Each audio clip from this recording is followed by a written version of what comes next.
Ikaw nga ang broker eh. Malapit ka nang makulong. Opo. 3 segundo na lang. Eto na naman tayo ha, napaka-pilosopa mo. Maaga ka pa, ipapakulong na kita dito. Kami po rito, malambot ang puso sa mga nagsasabi ng totoo. Pero sa mga nagdadrama po, umiiyak na nagdadrama, matigas po ang puso namin. Sanay na po kami sa ganyan. May I move to cite Madam Daisy Quiros in contempt. Second motion. There's a motion to detain Ms. Daisy Quiros for lying in this committee in the facility of the House of Representatives for 30 days. Kakapasok lang na balita. Grabe, kulong ang hatol ng Kongreso kay ate. Matapos malamang meron Chinese na pinagtatakpan. Huwag daw sana siya ang kakasuhan. Ayon sa ginawang pagdinig ng Kongreso, nagsisinungaling daw si Daisy Quiros dito sa committee. Matapos sabihin, hindi daw siya kasabwat dito ng Pogo. Hindi daw siya ang nagbebenta sa mga Chinese ng mga lupa para gawin daw nila ditong Pogo. Pero binalaan si Daisy Quiros ng mga congressman. Huwag niyang pagtatakpan si ADT Yang, Chinese na namimili ng lupa daw dito. Pero iniipit lang daw si Daisy Quiros ng Chinese na si ADT Yang. Pistadong nagsisinungaling siya ng Kongreso. Sa mga hindi nakaalam, si ADT Yang ay pure daw na Chinese. Kaya hindi siya pwede magmay-ari ng lupa daw dito. Pero ginawan daw ni Daisy Quiros ito ng paraan para makapagbenta daw tayo sa mga Chino. Kulong tuloy ang hatol sa kanya ng mga congressman. 30 days siya ipakukulong ng Kongreso. Eto na naman tayo ha, napaka-pilosopa mo. Maaga ka pa, ipapakulong na kita dito. Ba't mo itutulak kay Dan? Pinakonfirm sa'yo, kinonfirm mo. Yes Na po. ang tanong sa'yo ni Dan, bakit hindi mo sinabi na yung PMG is Presi Garcia? Tinanong ka kasi ni Dan, Chairman Dan noon. Nandito yung transcript sa akin, no?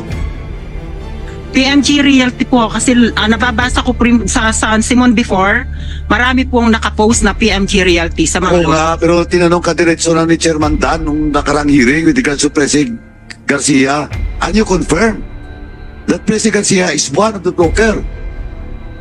Yes po, Kay yung Diang. PMG Realty po. Yun, One of the broker kay I was Diang. mentioned. No, one of the broker kay Diang, because the topic during the time is who are those brokers involved kay Diang. And you pinpointed to Mr. Presi Garcia, PMG Realty. Your Honor, Ano? ang tinanong po sa akin, sino-sino po ang mga brokers and agents sa subject? Nako, eto ka na naman. Eto, last na lang to ha. Ang tanong sa'yo ni John, did you know Presi Garcia? Nung una hindi mo sinagot. Nung sinagot mo na, yes po, kanina ka pang sinatanong kung sino pa mga kilala mo ng mga brokers na related kay Eddie Yang. Hindi ka tinanong namin dito kung sino mga brokers na kilala mo sa buong Pampanga. Yeah, Mr. Chair. Sinabi ko last time. Mr. Chair, Yes, Senator. can I ask Miss Daisy Quiros, sino po ang sinasabi nyo dito sa mga text messages nyo na iniipit ka? Meron po ba? Naipit na po ako dahil dun sa mga question kung sino-sino yung mga alam ko. Okay, naipit ka sa aling issue po, to be specific, dahil ikaw ba ay kasabwat ni Mr. Eddie Yang? Hindi po, yung mga kakilala or colleagues na kakilala ko na nag-offer as real estate broker ka or agents, sino-sino pa yung mga kakilala mo? Okay, Mr. Chair, may I ask Miss Daisy Quiros, nung ikaw po ay katransaksyon ni Mr. Eddie Yang, sino-sino po ang kaharap nyo? Ang kaharap ko yung mga some brokers po there in San Simon. Hindi, Mr. Chair, if I may, Ma'am Daisy, uhulitin po natin. Napakadirekta po ng tanong. Huwag niyo pong ilihis ang usapin. Ang tanong kasi, sino-sino ang kaharap mo nung nagbebenta ka ng property kay Eddie Yang? Si Eddie Yang po, tsaka yung landowners. Sino pang iba? Wala bang abogado si Eddie Yang or sekretarya? Kasi sa pagkakaintindi ko, kapag ganyan, dapat meron kang abogado or sekretarya na kaharap. Nagde-take notes, nag-aayos ng mga papel para mapakita na talagang walang mali doon sa ginawa nyo. Or kung merong mali, di makikita yan. Pero para po matulungan kayo, kasi ang sinasabi mo nga naiipit ka, kapag ikaw ay nagbebenta ng lupa, ang kaharap mo sino? Si Eddie Yang. Sino-sino ang kasama niya?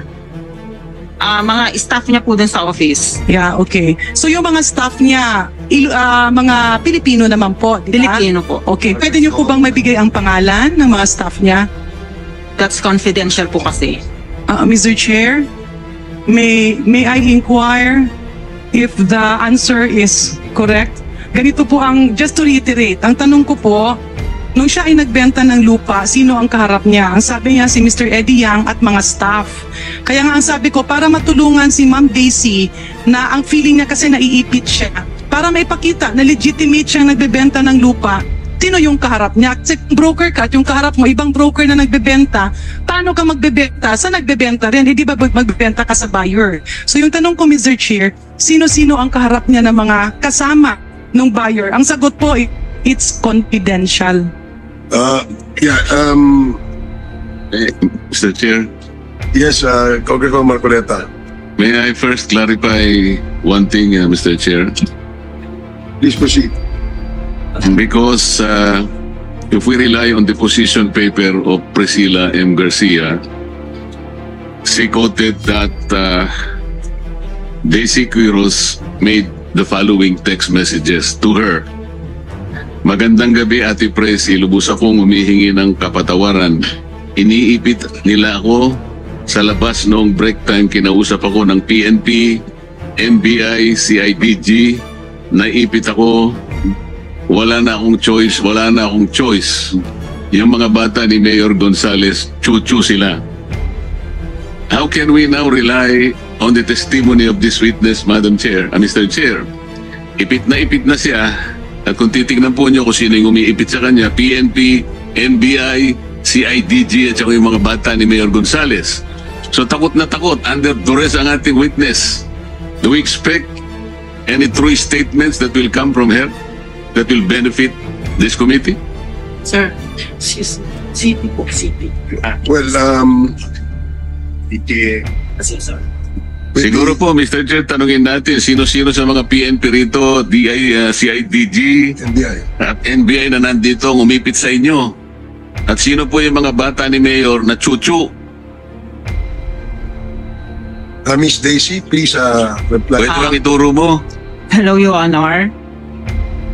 Kaya ko po naisip yun during that time na sinasabi, may video na umattend ako ng special gathering, which is not true po. Ang totoo po niya, nagpunta po ako sa assessor's office para po magpadeklara ng tax declaration po doon sa pangalan ni Rudy Ngo. Madam Daisy, hindi po ninyo sinasagot yung tanong namin. Nagsusumbong po kayo kay Please. Presi na kayo po ay nagsusuri sapagkat iniipit kayo ng PNP, ng NBI, ng CIDG at sa mga chuchu ni Mayor Gonzales. Sino po sa mga nakikita nyo ngayon ang umipit sa inyo? Para malaman natin. Po, ang tinatanong po sa akin, sino pa mga alam mo? Sabi po, na... Naintindihan po ba nyo yung tinatanong ko sa Opo. inyo? Sino po ngayon na nakaharap dito ang umipit sa inyo? taga CIDG po ng Pampanga, tinanong po ako. Wala po rito. Paalalahanan lamang kita, Miss Daisy, no? Kung maaari sana, sagutin mo yung tanong. Kasi it appears, it seems, na yung mga sagot ay marami ka pang, direktang sagot lang. Kagaya nung tanong ni Congresswoman Garin at saka ni Congressman Marcoleta. Ang tanong ni Congressman Marcoleta, sino umiipit sa iyo? Nandirito ba? Ano sagot mo? Nandito po, pero nagtanong lang po sa akin, nung tinanong ako, sino-sino pa ba yung alam mo Sige. na malapit kay Eddie Yang? Okay. Sino yung nandito? CIDG? CIDG po.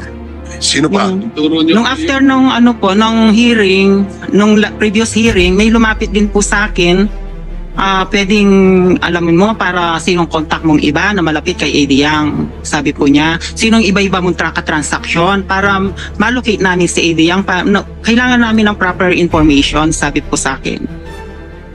Ang pagkakaalam ko, dun sa subject property sa San Simon na binili ni Eddie Yang, kasama po si Presi Garcia dun sa nag-offer po. Kaya po nabanggit ko siya. Does that satisfy Congressman Marcoleta? Mr. Chair, ako po, ang gusto ko lang kasi kinakasangkapan natin siya para makaalam tayo ng katotohanan. Lahat po ng itatanong natin, magdidepende tayo sa kanya kung totoo ang sinasabi niya o hindi, kahit na po siya sumumpa. Kasi po yung pagkakasabi niya, mayroong umiipit sa kanya, nakita ko po yung mga nangiipit, nakakatakot na mga tao, sapagkat NBI, CIDG, at saka PNP. So lahat ng sasabihin mo rito, kung ikaw ay takot, hindi na namin pwedeng paniwalaan. Yun lang po ang nakakaalarma ngayon. It will be a waste of time, Mr. Chair. Baka dahil sa takot niya, ang sasabihin niya hindi totoo. Kaya ko lang gusto sabihin, yung pagkakaipit ba sa'yo, ay talagang tinakot ka? Wala naman pong pananakot. Ano yung sinasabing sinipit dako mo eh? Kapampangan ka eh. Sinipit Ano na po yun yung Tagalog? Kaya pong question, naninod po rin ang tao, malapit kang Ediyang. Inipit ka nga eh. Sinabi mo yung PNP pa at saka CIDG at saka NBI. Paano ngayon mapapaniwalaan na katanggap-tanggap o totoo yung sasabihin mo sapagkat ang umiipit sa'yo, mga armadong mga ahensya ng ating pamahalaan? Totoo ba sinasabi mo o nagsisinungaling ka lang? Yung tempong iniipit. Kawawa naman sila kung idadawit mo sila pero wala silang kinalaman. Yun ang ibig ko sabihin. I mean po yung iniipit na pressure po ako. Yeah. Ba't kinakailangan banggitin mo sila? Sa anong paraan kanila inipit? Anong paraan kanila inipit? Para mapagsabi ka lang ng totoo dito. O hindi ka magsasabi ng totoo dahil nga iniipit ka. Ito yung problema. Bigyan mo kami ng halimbawa. Paano ka naiipit? May tinanong si Congresswoman Garin. Hindi mo masasagot ng diretso dahil nakaipit ka. Baka mamaya magtatanong ko sa'yo. Sasabihin mo, ipit na ipit ka pa rin. Hindi na ako magtatanong. Walang silbi itatanong ko sa'yo. Your Honor, ang sinabi ko pong iniipit, yung pagtatanong sa akin tuwing before hearing, after hearing, yun po, napipressure po ako na sa mga Sino question. nagtanong sa'yo na napaipit? Sino? Sino nagtanong sa'yo? Meron ba nagtanong sa'yo na iniipit ka? Yung taga CIDG po, tinanong niya ako, ang sabi po niya, tapos afterwards meron din nagtanong sa akin, baka may alam ka kung sinong kaibigan mong malapit kay Ediyang para man malocate kami kasi pati kami na cited in contempt naman. Bakit tulungan mo kami sa Miss Daisy, no? Sabi mo naiipit ka. Anong paraan ka naipit? Eh kung magsasabi ka ng totoo, paano ka maiipit? Hindi mo nasasagot ang tanong ni Congressman Marcoleta. Mr. Chair, with due courtesy, sandali lang Mr. Chair, may na-pick up ulit ako kasi medyo nasabi po ni Ms. Daisy Quiros ngayon lang na sinabi daw ng CIDG sa kanya na magsabi ka na ng totoo kasi pati kami naiipit na, nako-contempt na kami. Did this august body ever attempt to hold in contempt any resource person specifically from PNP or CIDG? Kakasabi niya lang eh. Siguro po, Madam Chair, kung makasagot lang, Mr. Chair, kasi po may mga pagkakataon, binabasa ko itong ating transcript, kamukha po nung hinahanap natin, nasan si Mr. Aidiang, nasaan yung mag-asawang Pangilinan, nasaan si Roy Gomez. Medyo nagkaroon na po ng exasperation, medyo exhausted po yung ibang kasama natin. Ito pong aking kaibigan, sabi niya, bakit hindi kayo makagawa ng parat mahanap? Pagka hindi pa nyo nahanap, iko-contempt ko kayo. Ganun po siguro. Kaya nasabi naman ng ating mga bisita na pati kami naiipit. Baka ganun naman ang context nun, hindi yung iniipit ka. Kasi kung ikaw ang iniipit, sa dami nilang mangiipit sa'yo, hindi ka na makakarating dito. Ipit na ipit ka na. Yeah, Mr. Chair, balik lang tayo muna dun. Kung if I may, Mr. Chair, back to my question. Napakasimple kasi nung tanong. Malaking pera ang involved, Ma'am Daisy. Broker ka, nagbebenta ka. Pag broker, ang kaharap mo, hindi lamang yung buyer, kasama yung mga assistant ng buyer. Alam mo, this will help you kasi they can testify that everything is above board. Bakit po kayo natatakot na sabihin yung pangalan ng mga kaharap nyo? Ang kaharap ko po, ang buyer, si Apolonio, let's say, one day, hindi naman po sabay-sabay yung anin. Hindi nga, ma'am, Every napakasimple other day po. ng question. Nagbenta ka, kaharap mo si Eddie Yang. Sino ang nag-a-assist kay Eddie Yang who can testify na Hindi ikaw ko- ay broker lamang at wala kang kinalaman doon sa kanila? Because that will help you. Ang problema, ayaw mong magsalita eh. So kaya nagkakaroon ka tuloy ng problema at ang dami-dami mong dinadamay. Your Honor, nung nandun yung time ng bahay. Again, let me remind you, you're not yet recognized by the chairman. Okay po. O, nagsinungaling ka na naman kasi kasasabi mo lang kanina, isa lang, ang witness ka mong ganyan. Ano ba talaga? Hindi naman po kasi, Your Honor, ako nagpa-process sa RT. Ikaw nga ang broker eh, malapit ka nang makulong. Opo, 3 segundo na lang. hindi naman po kasi ako lahat yung nagpa-process sa O ano lang ang facilitation. pinoprocess mo? Ano lang ang pinoprocess? Particular, ano lang po, Minsan, ina-assign lang po sa akin yung ilan. Mangilan-ngilan lang po. Pinipigyan na nga kita ng pagkakataon. Okay, tama, naubos na. Chairman Akop, you're expert on that. At sa pleasure of... Yun lang Chairman naman po ako. ang totoo ang sinasabi ko sa Oh, iyo. again. Oh, hindi pa kita nirecognize. Nagsalita ka na naman. Paki-turn off yung microphone mo po. Yung pong kami po rito, malambot ang puso sa mga nagsasabi na totoo. Pero sa mga nagdadrama po, umiiyak na nagdadrama, matigas po ang puso namin. Sanay na po kami sa ganyan. So yun lamang po, Mr. Chairman. Marami po salamat. Chairman Dan? Chairman Akop? Tama nandito, Chairman Fernandez. Mr. Chair, narinig mo matibay ang puso niya doon sa mga kuha ng sinungaling. So siya. Madam Daisy,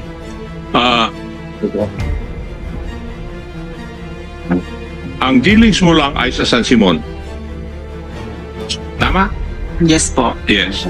Pero, meron kayong property o pag-aari na kasama mo si Eddie Tiang. Totoo po ba yun? Hindi po yun totoo. Ha? Hindi po yun totoo. Wala kayong property? Nakatabi ng property ni Eddie Tiang? Wala po. Doon sa last meeting, sinabi mo yun. Di ba? Konti lang po yun. Ikaw tinapay. Matatawa ka. Nagsinungaling ka na nga. Sinungaling ka nga eh. Tatawanan mo pa ang sarili mo? Konti lang. Hindi nga ang tanong, hindi ko naman Wala. tinanong kung konti ang pag-aari na muna katabi ng pag-aari ni Eddie Tiang.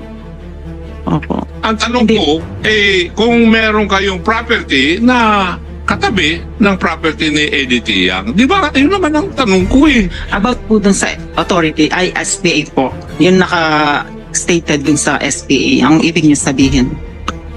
Mr. Chair, Chairman? alam po ninyo, bago ako kumalis kanina umaga doon sa aming bahay, sinabi ng aking anak, magpakabait ka, tatay. Opo. Kaya ang tagal-tagal ng pasensya ko eh. Pero kanina, narinig ko kanina si